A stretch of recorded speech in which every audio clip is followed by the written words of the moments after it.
Inatake ka ng depression nung araw. Mag-isa. Gusto namang alam naman lahat ng tao sa akin na ayokong kinakamusta ako. Ayokong kinakaawaan ako. Na lahat na lang ng ginagawa mo parang mali Yes. sa paningin niya. At isa ito sa nakapagdulot sa'yo, magkaroon ka ng mental health issue. Yes po.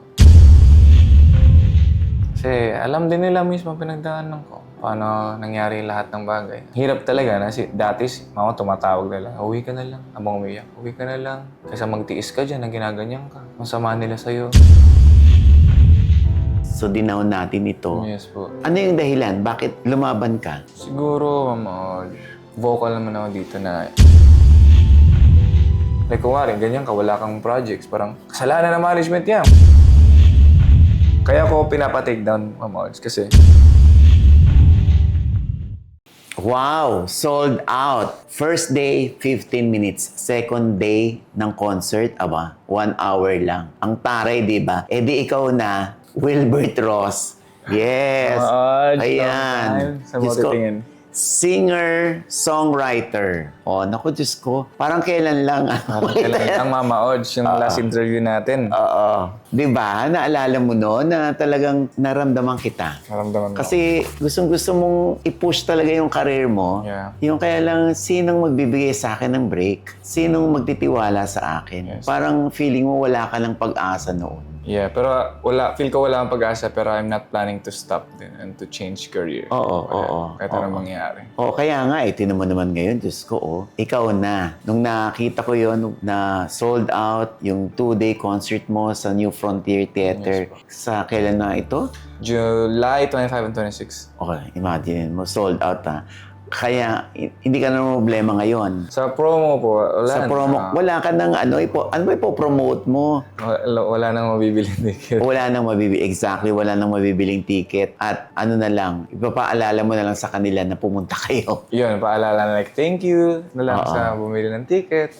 Grateful na lang sa mga tao. Oo. Pero prior to this, di ba, meron ka rin nga 2-night concert na sold out. Gig. Gig yun. Sa Viva Cafe. Sa Viva Cafe. So, yun na yung kumbaga yun ang nag-trigger. Yeah, oo. Kasi after G-Shoot kasi tawag ng show namin, Bea. Golden Scenery of Tomorrow. Okay. So after nun, parang wala pa akong gauge talaga kung mayroon bang bibili sa akin pag nag-gig ako. Wala pa akong ganun eh. Kasi hindi naman lahat ng tao sa social media na magla-like sa'yo. Manonood yan, magagastos talaga, dadayo for you. Yun yung parang tinry lang namin. Actually, alanganin pa ako nun, parang kinakabahan pa ako, baka mapuno ko ba kasi 170 people is 170 people. Hindi rin siya ganun ka. Madami din talaga siya for me Tapos nung nag-gig ako, yun, 1 minute, like puksaan sa slots. Yung nag-open nandito, same thing, 1 minute ulit. So parang, baka mayroon na talagang nanonood sa akin at nakikinig sa music ko. Parang may ganun ako na parang baka meron na. And after nun, yung mga clips nun, may mga song-song kinanta na nagtitrend ng TikTok. So, yung mga tao parang na-excite. Parang, sana mag-concert ka na. And Viva gave me the opportunity na mag-concert. Na-anxiety ako for the past few weeks bago yung ticket selling. Oh. Kasi 170 ang layo ng next na 2,200. Sobrang layo nun. Yung 170 sa Viva Cafe versus sa 2,200 ng New Frontier. Yeah, so parang kinakabahan ako.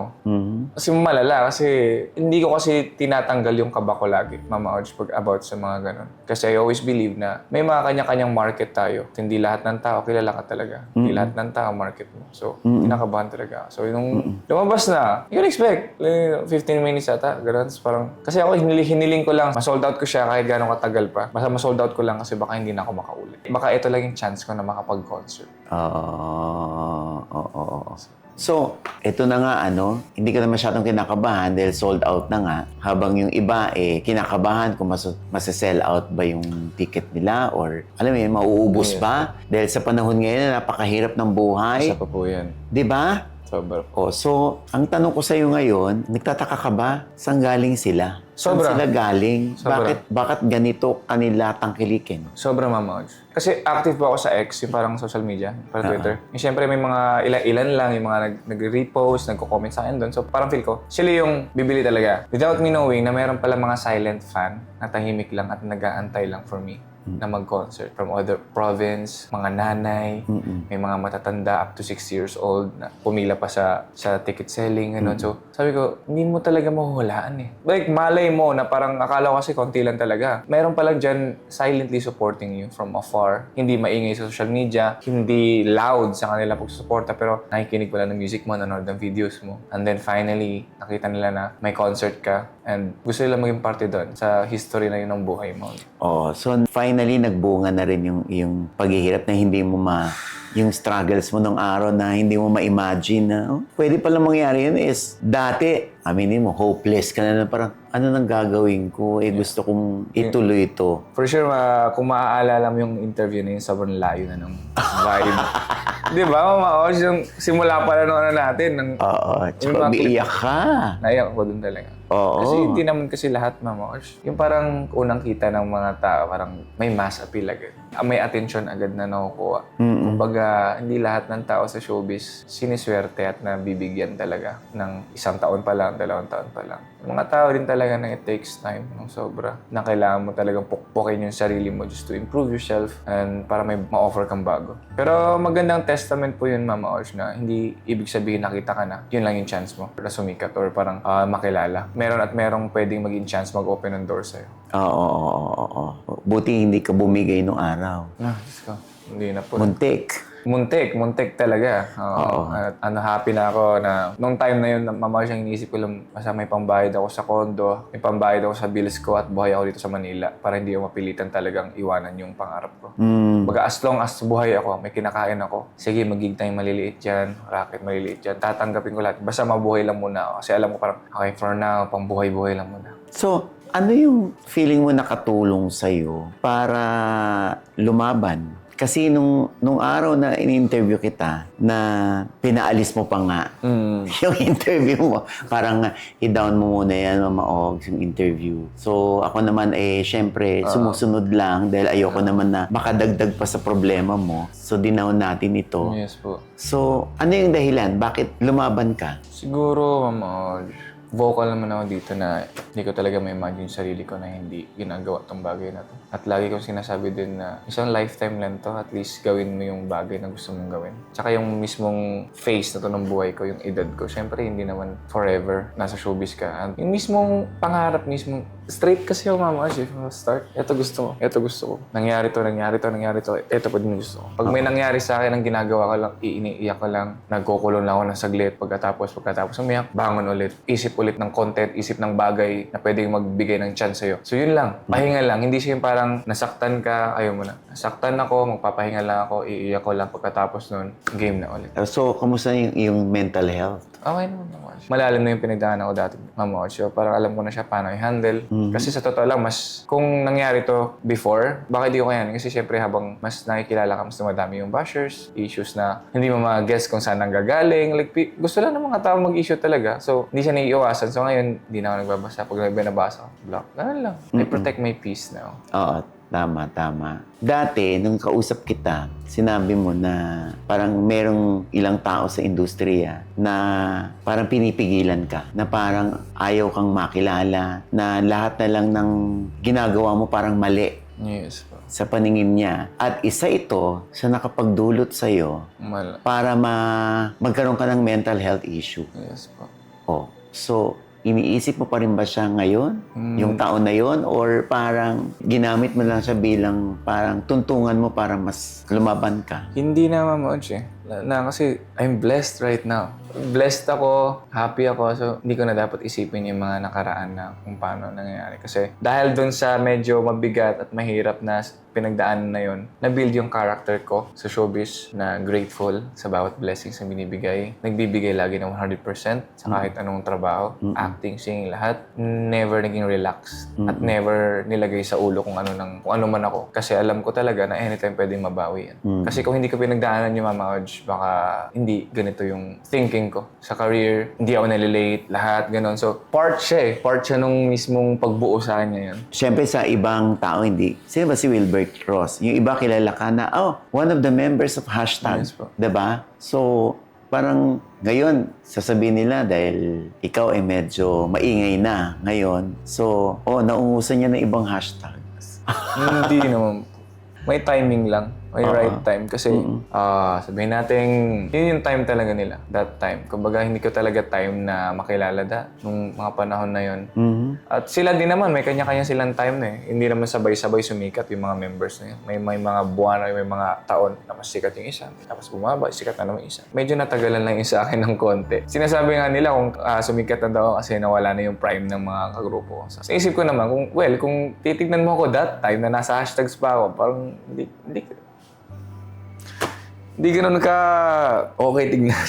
Yung payatot, hindi marunong mag-ayos yung sarili. Dati, Mama Audrey, ganun. Hindi talaga ako pansin-pansin at aminado talaga ako dun. So that time talaga understandable, hindi ako napapansin at yung boses ko wala pang something special sa tunog ko at hindi pa ako nakapagsulat ng madaming kanta. So kung hindi man ako napansin noon, talagang hindi talaga ako kapansin-pansin. At ngayon, nag-take time ako kung kailan ngayon na nabigyan ako ng opportunity, meron akong 20 songs na na-release for the people to listen, to discover. Wow. So, right timing, Ma'am Audrey. Taray mo, ha? So, anong sinasabi ng mga kagrupo mo sa hashtag? Lalo na nag 2-day sold-out concert ka. Nagkita po kami kagabi, actually. Sa condo ni Nico, si Zeus, si Kid, si Luke, si Kuya Jun. Happy sila, sobrang proud na nila sa akin. Siyempre, as a member ng grupo mismo na doon, naging kapatid talaga nila for 4 years. Everyday nagkakasama sa dressing room. Proud sila kasi sila mismo alam nila yung pinagdaanan ko. Alam nila yung dedikasyon ko sa dati pa, na halos gawin na lahat para lang mapansin. Magmukha ng tanga sa contents para mapansin. Lahat. Makakapag-promote pa ba si Wilbert sa It's Showtime kung saan ka originally galing? I hope so. Hindi ko pa po nalalapit talaga eh. Kasi si Mama Vice, lagi kami nagme-message talaga. Binabalita ko siya mga sold out. So proud of you na. Ganun siya. Gumagano talaga siya. Kasi constant kami talaga yung namin. Miss yung mga ganun. At never ko kasing ginagamit yung ganun. Guess mo naman ako. Pasok mo na ako dito. Never kong ginamit yung with Vice or people na alam kong kaibigan ko. So parang may hope makapag-promote po ako doon. Lalo may upcoming movie din naman kami ni Bea. Which is? PMAC. PMAC. PMAC. Thailand highest grossing film of all time. Mario Moore po yung Okay. So, adaptation. adaptation po. Sana makapag-promote in the future. Siyempre, na-miss ko din yung mga Showtime family ko, yung vibe mismo ng Showtime, kung saan ako lumaki. Kung nanatili ka ba sa It's Showtime or sa hashtag, makakamit mo to? Hindi natin masasabi, Mama Audrey. Pero ang alam ko lang, natanggal kasi kami lahat because of pandemic. Nagkaroon ng reason, siguro, ng rason lahat. At doon din ako na-cut din yung contract ko with my former manager. Na-release ako because of pandemic. Kaya ako kinuha ng Viva. So may reason po talaga lahat kung paano. Galing, no? Oo.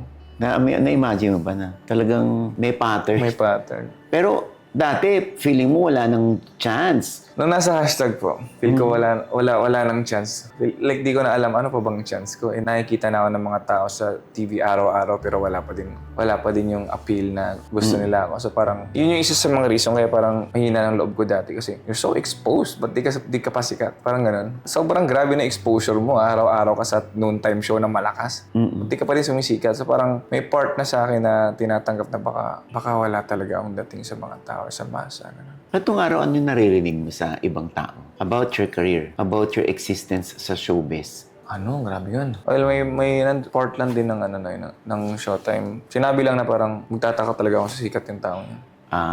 Tapos meron ding, para ako lang daw yung naiiba sa hashtags kasi mga pogi daw lahat. Yan yung mga meron narinig. talaga. As in, meron talagang dumadating sa akin kasi sinasabi yun. Tapos katabi din ng ka-hashtag. So, how did you take it that time? Lungkot talaga. Kasi siyempre, totoo naman, yung handler ko din dati, may straight kasi yun, straightforward. Nasabi yun din na parang, Bert, alam mo naman, lugi tayo sa mukha. Huwag kang huwag kang maliit. Galingan mo palagi. Doon na lang tayo babawi. Kasi iwan tayo sa mga grupo. Doon ka na lang bumawi sa pagiging professional, sa talent ko. Kasi wala kang muka. Kasi lugi daw, like naiwan daw sa grupo ko sa that time. In terms of? Looks. Mukha akong butiki dati. Ang pahit ko, di ba? Oo nga. So, sideways. Oo. Every time you hear that, bumababa mo ba yung mo? Sobra, Mama. Yung moral mo? Sobra. Kasi di ba sinabi ko nga sa'yo, tinry kong i-report yung taong yun sa kataas-taasan. Sinabi lang sa akin ng kataas-taasan na kahit 5 segundo ko palang nakita dyan sa TV, pag pansinin ka talaga. Huwag daw gawing rason na hindi ako sinasama sa mga segments. Ganun. So ganun, so parang ako, isasalni ko, baka hindi nga talaga pansinin.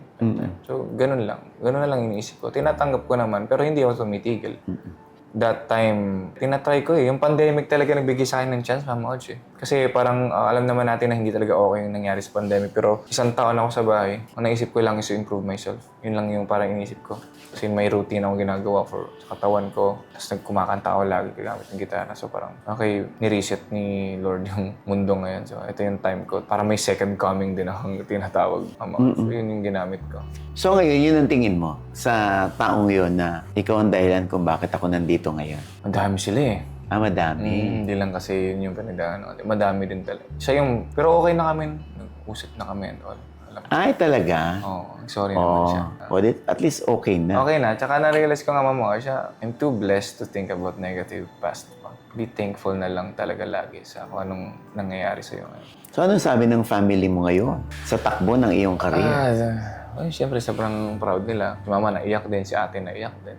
Kasi alam din nila mismo pinagdaanan ko. Paano nangyari lahat ng bagay. Alam nilang, hirap talaga na dati, Mama tumatawag na lang, uwi ka na lang. Abang umiyak, uwi ka na lang. Masama nila sa'yo, umuwi ka na lang dito. Gusto ba mag-aral na lang? Kaysa magtiis ka dyan, na ginaganyan ka. Tapos sasabihin ko lang sa nanay ko, abang umiyak, okay lang ma, kaya ko pa naman. Kaya ko pa naman tiisin. Ayokong magsisi sa buhay ko. Kung anong gusto kong gawin, gusto ko sana siyang gawin talaga.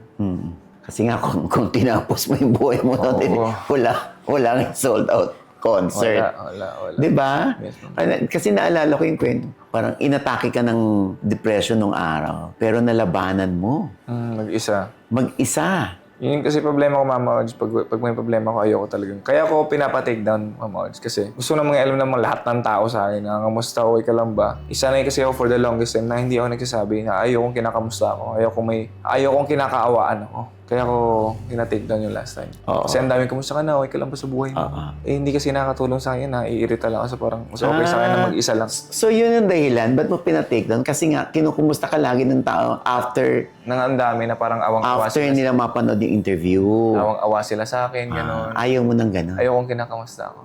Ayaw mo nang kinukumusta ka o ayaw mo kinaawaan ka? Both, Mama Odds. So ngayon, nag-iba na ba yung direksyon ng utak mo dyan sa pangungumusta? Hindi naman sa ayaw, Mama Odds, pero like, hindi ko siya kailangan. For the past 10 years, nandito, mag-isa lang ako sa Manila, Mama Odds. Nasanay na ako na parang to check on myself. Ako lang mismo, sarili ko nag-check. Hindi na kailangan ng ibang tao. Ayaw kong isipin niyo ako. Ayaw kong maging burden pa sa utak niyo na like, si Mama walang kaalam-alam. Then minsan, nagre-report lang ako ginagaya. Pero hindi niya alam na ang dami na palang mga nangyayari kung ano-ano sa sinubukan kong gawin. Sinabi lang sa kanya. Ganun. So, hindi nila alam talaga. Kasi ayokong maka-disturbo pa ng ibang tao. Kung may problema ako, akin lang. Kaya ko yan, lalagpasan ko yan. So meron ka bang binago sa dati mong ugali? Ngayong ikaw kilala na. Hindi naman, Mama Odds. Isa lang. Kilala lang. Hindi nga.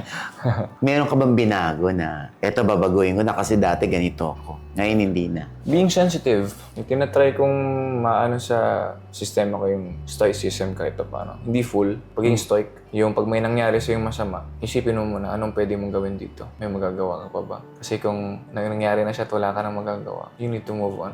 Pag may magagawa ka pa, you do that. You do your best, you do your options to fix kung ano man nangyari. Pero tanong mo muna sarili mo, may magagawa ka pa ba dyan pagbabago? O wala na? Kung wala na, you need to move on. Hindi maiiwasang masaktan, kahit pa paano, pero you need to move on. Hindi siya pwede magstay sa'yo at maapektuhan yung way of living mo ng matagal dahil lang may nangyaring masama. So ngayon nasa Viva ka na, kumbaga isang malaking dahilan kung bakit nandyan ka, Yes, kung bakit buhay na buhay ka at kilalang kilala ka na. Kilala lang, Mama Odds. Kung bakit kilala ka na, sikat ka na. Sobrang thankful ko po talaga sa sila yung una naniwala sa akin. From the first time na meeting kami through Zoom, nasa Davao po ako nun. Sinabi nila na may something daw sa music ko na naniwala daw si Boss Verb, yung apo ni Boss Vic, na naniwala daw siya. Naniwala sila sa akin. Tapos sila din nagsabi sa akin, without me realizing na I have a talent in comedy. That time kasi, the usual artista gusto mo maging leading man, di ba? Parang maangas, cool, gano'n. So nakita nila ako, sabi nila Boss Vincent, nakikita ka namin as young comedian. Parang sa uno, utak ko, gusto ko ba yun? Sinabak agad ako, Ma'am Odge. Naging support ako ni Andrew E. Sa isang movie. Tapos na-unlock ko siya na meron pala akong kahit paano timing, ad-libs. Sabang tumatagal, nag-grow. Kasi pag binigyan ako ng opportunity kasi, Ma'am Odge, sinabi sa akin, gusto ko namin maging young comedian. Ini-aim ko agad, gusto ko maging best young comedian. Ganun agad. Tapos after nun, parang tinry ko yung mga sexy comedy din. So parang, sige, kung yan yung path na tingin nila sa akin. Kasi I trust them. Maging sexy comedian ako, dapat ako yung maging best sexy comedian. Ganun. Talaga. So anong nangyayari, mga interviews ko, kasi ito yung totoo ako, Ma'am Odge. Proper talaga, maayos, malalim. So dati, kasi may binibuild akong ganong persona. Na? Bastos din yung bibig ko. Ganun, wala. Tapos yung mga words na ginagamit ko, bastos din.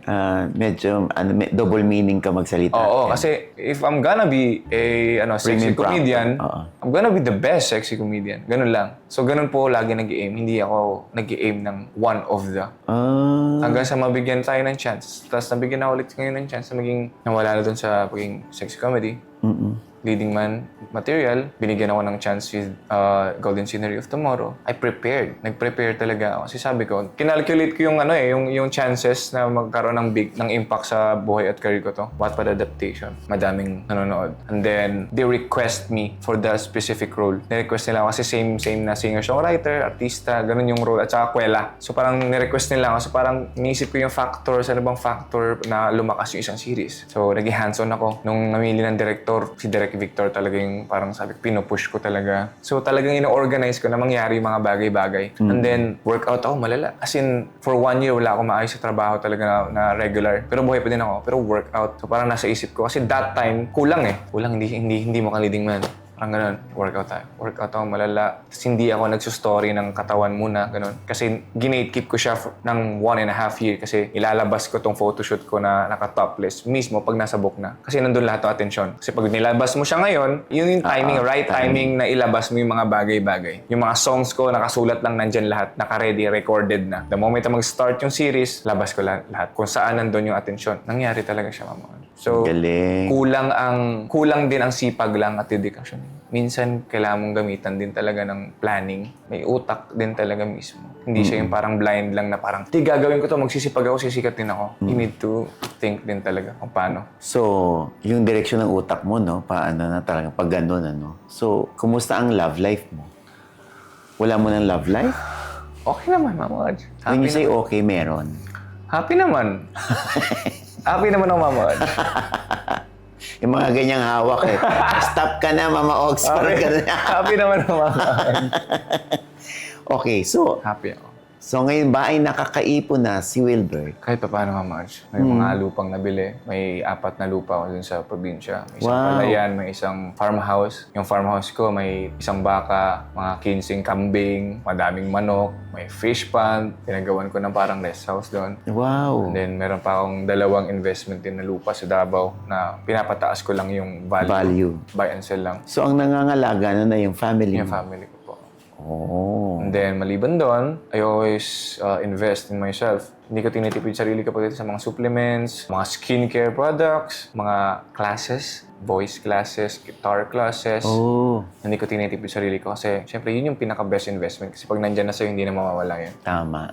So yun yung ginagawa ko na to the point, Mama Odge, nung nagpe-prepare ako for GSOT, naka-schedule yung ginagawa ko every day. Pagising sa umaga, magsi-stretching. Kasi nag-ano ako doon nag-split stretch. Split. Kasi gusto ko makapag-split para pag nagkaroon ako ng action role, maganda yung sipa ko. Katapos noon, gigitar. Naka-timer yan. So mag-aaral ako ng chords, ganyan. Katapos yan, workout. After workout, balik doon, guitar ulit. After guitar, sa gabi, kailangan ko may masulat sa script or sa book ko or sa novel ko. So ginagawa ko siyang routine talaga. Kung gagawin mo kasi sa unti-unti, minutes lang, pero kung araw-araw, hindi mo na namamalayan. Gumagaling ka na sa bagay or sa talent. Oo. Ay, maganda yan ha, yung ginagawa mo ha. Routinary na. Routinary. Like, kasi ang mahirap kasi yung parang may gigil ka na, gusto ko maging magaling agad, hindi kasi nakatulong. So parang sa like 5 hours na naggigitara ka, pero once a week, mas maganda pa ang 30 minutes a day. Na araw-araw mong ginagawa talaga. Yes, kesa doon. Because hindi ka marunong maggitara? Hindi, marunong naman. Like, more skills lang. Kasi pag nagsusulat ako ng kanta, para more chords yung, mas madaming tunog yung nagagawa ko sa mga kantang nasusulat ko. O kaya ano ka, no? Kaya singer-composer. Ilan na so far yung mga na-compose mo? 20 songs na po. Tagal-tagal. Ang Tapos latest, may album ka rin ba? may EP lang na tinatawag. Yung parang ano lang siya, parang limit, hindi ganun kadaming songs. 6 ata yun. Yun lang po. Kaka-release ko lang ng Aviana, ang title. Yun yung parang character doon sa Jisot. Aviana. Yun yung name ng character ni Bea. So, ginawa ko siya ng kanta. Yun yung pinaka-latest ko at ngayon nagsusulat ako. Preparing for, I don't know, sana kaya ko magsulat for album din. Madami. And maliban doon sa songwriting, tinatapos ko din yung mga novels ko ngayon. So, dami ng ganap sa buhay mo, ha? So, paano pag nag-iisa ka at karap mo lang salamin? Ano siya sabi mo sa sarili Ako, mo? Mama Ols, sobrang sanay ko na mag-isa. Kaya minsan parang pag may sakit ako, Diyos ko, Mama Ols, ang hirap talaga. Ikaw pa babangon, ikaw pa mag-ano ng pagkain mo, ikaw maglilinis, kahit alam mo, ikaw magdadala sa hospital pag di mo na kaya. Ganun siya. Literally, wala kang Wala. helper sa house? Wala mo. Naka-studio type lang kasi yung... Driver? Wala din po. Ako din po lahat. Ikaw lahat. Yung isa yun sa mga goal ko, Mama Ols, na kaya ko sinisipagan din kasi gusto kong bumili ng mas malaking condos or bahay kung kaya ba. With a reason din. Hindi ko lang dahil gusto ko ng malaking bahay. Siyempre, pag may malaking bahay ako, pwede akong mag-ano na ng helper na gagawa ng mga normal chores sa akin. Kung hindi na ako mismo maglalaban ng mga damit ko, hindi na ako mismo maglinis ng bahay ko, I have more time to improve my skills and talents pa. So, mas madami akong magagawa. So, mas madaming pwedeng mangyari pa sa career ko. So ngayon, kahit paglalaba, ikaw rin. Ako din. May washing machine kasi ako doon. Dati nagpapalaundry ako, pero ang tagal kasi, umabot na ilang araw. Inauubusan ako ng brief. So parang ako na lang maglaba. So parang paglaba ko, sinasabay ko lang, may dehumidifier ako, so natutuyo din. Oh, bongga. Ano yan, ha? Bakit? Skill din yun, ha? Yung Yung ginagawa mo. washing machine lang yun, Mamo. Hindi, lahat na ikaw mag-isa. Di ba? Even luto. May nagda-diet food na ako kahit paano, Mama. Minsan lang iluto, pero more on, nag-order na lang ako. Ganun. Maganda yan, independent ka talaga. Nasanay naman mo. Oo. Tagal na din. Oo. So, ano pa pangarap ni Wilbert? Kasi mahilig kasi ako sa anime, Mamaj. Ngayon, meron akong character na gustong-gusto doon sa One Piece, si Luffy. Ngayon, si Luffy, lagi yung sinasabi, sinisigaw niya sa buong mundo na magiging ganito ako. Lagi niya may na-manifest. Ngayon, naalala ko yung sarili ko. First meeting ko with the Viva bosses. Boss Vincent, Boss Vic, Boss VRC, sa Zoom. Tapos after nung mismong meeting namin, Mama Ods. Hindi ko alam ano pumasok sa isip ko. First time nila ako ma-meet, Mama Ods, sinabi ko, mga boss, gusto ko lang po, may gusto lang po ako sanang sabihin. Gusto ko lang po sabihin na I'm planning to be the greatest artist of this generation po. Salamat po. So parang sila, sige, suportahan ka namin yan.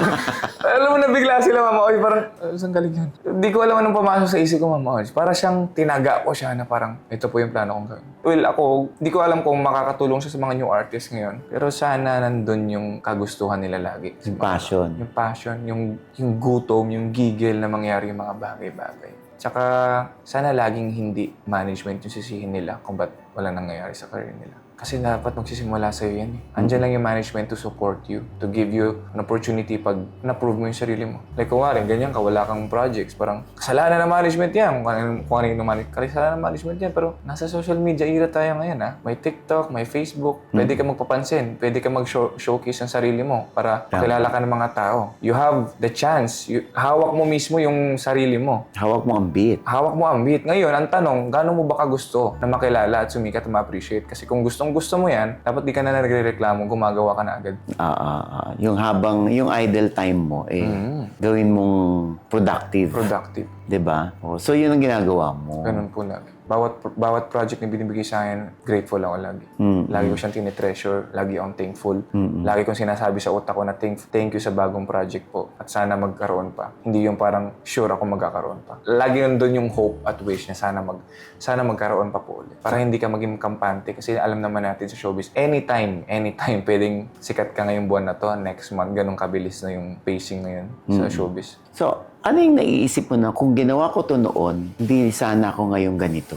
Ayun, kung sumuko po ako. Kung nag-decide na ako na ayoko na, masyado na masakit. Masyado nang hindi okay. Ayoko na.